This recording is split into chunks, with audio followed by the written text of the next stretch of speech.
Guidance گرو کے معزز دوستوں، میں ہوں ادریس اوان اور آپ تمام دیکھنے اور سننے والوں کو السلام علیکم۔ دوستوں، ہزاروں سال پہلے عرب میں ایک بستی رہتی تھی۔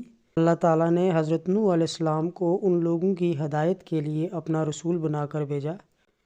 حضرت نوح علیہ السلام ان کو اللہ کا پیغام دیتے، لیکن وہ لوگ اللہ کا حکم نہ مانتے بلکہ بتوں کی پوجا کرتے۔ حضرت نوح علیہ السلام نے ان لوگوں کو اللہ پاک کا پیغام پہنچایا، لیکن وہ لوگ بت پرستی سے باز نہ آئے اور سرکش اور ظالم بن گئے۔ انہوں نے حضرت نوح علیہ السلام پر طرح طرح کے ظلم کیے، ان پر پتھر برسائے اور یہاں تک کہ ان کو مار مار کر بے ہوش کر دیتے۔ جب حضرت نوح علیہ السلام ہوش میں آتے تو وہ دوبارہ اللہ کا پیغام ان تک پہنچاتے، لیکن ان کی مسلسل کوشش کے باوجود بھی وہ لوگ ان کا حکم نہ مانتے۔ بہت سالوں کی کوشش کے بعد حضرت نوح علیہ السلام پر چند لوگ ایمان لے آئے، جن کی تعداد 80 تھی۔ بالآخر حضرت نوح علیہ السلام نے بارگاہ الہی میں دعا کی کہ یا اللہ پاک، اب یہ لوگ بہت سرکش ہو گئے ہیں، یہ ہماری جانوں کے دشمن بن گئے ہیں، یا اللہ پاک آپ ایمان والوں کو ان ظالموں کے شہر سے بچا لیں۔ چنانچہ جبرائیل امین کے ذریعے اللہ پاک کا حکم ہوا کہ اے نوح، تو ایک کشتی بنا۔ جب حضرت نوح علیہ السلام نے کشتی تیار کر لی تو اللہ کا حکم ہوا کہ اے نوح، کشتی میں سوار ہو جا۔ چنانچہ نوح علیہ السلام بما اپنے مومنین کے ساتھ اور ہر وہ چیز جن کی نسل مقدر تھی کشتی میں سوار ہو گئے۔ چنانچہ 40 برس تک آسمان سے پانی برستا رہا اور زمین سے پانی ابلتا رہا۔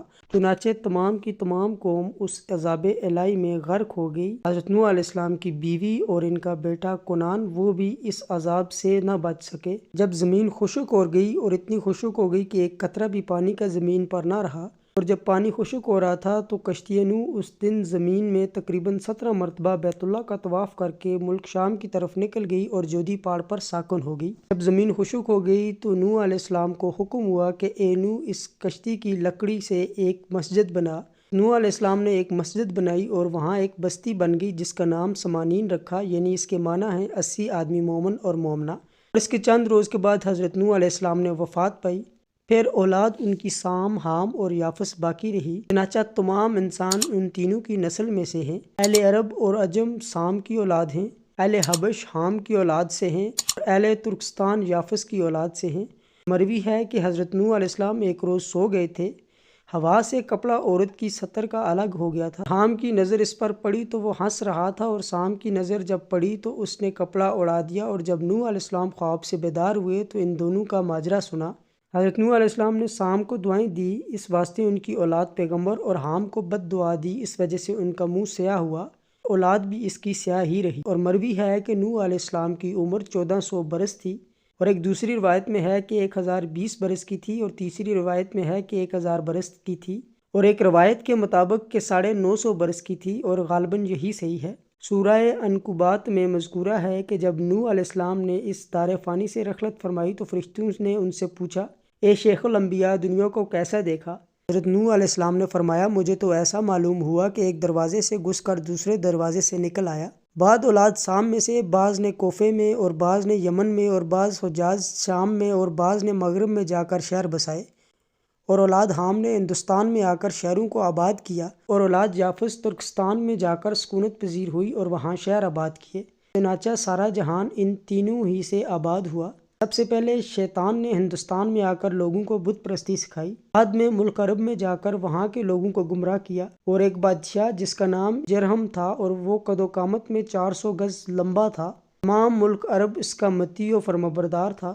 بعض نے کہا کہ حضرت موسیٰ اسی کا نام ہے، اس نے وہاں مکانات و باغات اور نہریں بنائی تھی، اور اس کی قوت و شجاعت میں اس کے برابر ملک عرب میں کوئی ثانی نہ تھا۔ تقریباً 700 برس تک ان میں سے کوئی بھی مرا نہ تھا، اور وہ سب موت کو بھول گئے تھے، اور زمین ان سے آباد معمور تھی، اور سب کے سب جاہل تھے، کوئی بھی اہل علم نہ تھا، اور تہذیب و تمدن سے بالکل آشنا نہ تھے۔ چنانچہ ایک دن شیطان ان کے پاس آیا، اس نے لوگوں سے کہا کہ تم لوگ کس کی پرستش کرتے ہو؟ ان لوگوں نے شیطان سے کہا کہ ہم لوگوں کو کچھ بھی علم نہیں کہ کس معبود کی پرستش کرے۔ یہ بات ان لوگوں کی سن کر شیطان نے کہا کہ میں تم کو بتاؤں گا کہ جس کی تمہارے باپ دادا پرستش کرتے تھے۔ چنانچہ شیطان ان لوگوں میں سے چند کو لے کر ہندوستان آیا اور وہاں کے رہنے والے لوگوں کو بت پرستی سکھائی۔ پیارے دوستو، اللہ سے دعا ہے کہ اللہ پاک ہم سب کے تمام صغیرہ کبیرہ گناہوں کو معاف فرما دے، ہمیں 5 وقت کے نمازی اور اس کا ہر حکم بجا لانے کی توفیق عطا فرمائے، آمین یا رب العالمین۔ ناظرین ویڈیو پسند آئی ہو تو ویڈیو کو ایک پیارا سا لائک اور چینل کو سبسکرائب ضرور کر دیں تاکہ ہر آنے والی نئی اپڈیٹ آپ کو بآسانی مل سکے۔ شکریہ۔ آج کی ویڈیو میں بس اتنا ہی، ملتے ہیں ایک اور نئی ویڈیو کے ساتھ، تب تک اپنا خیال رکھیے گا۔ اللہ حافظ۔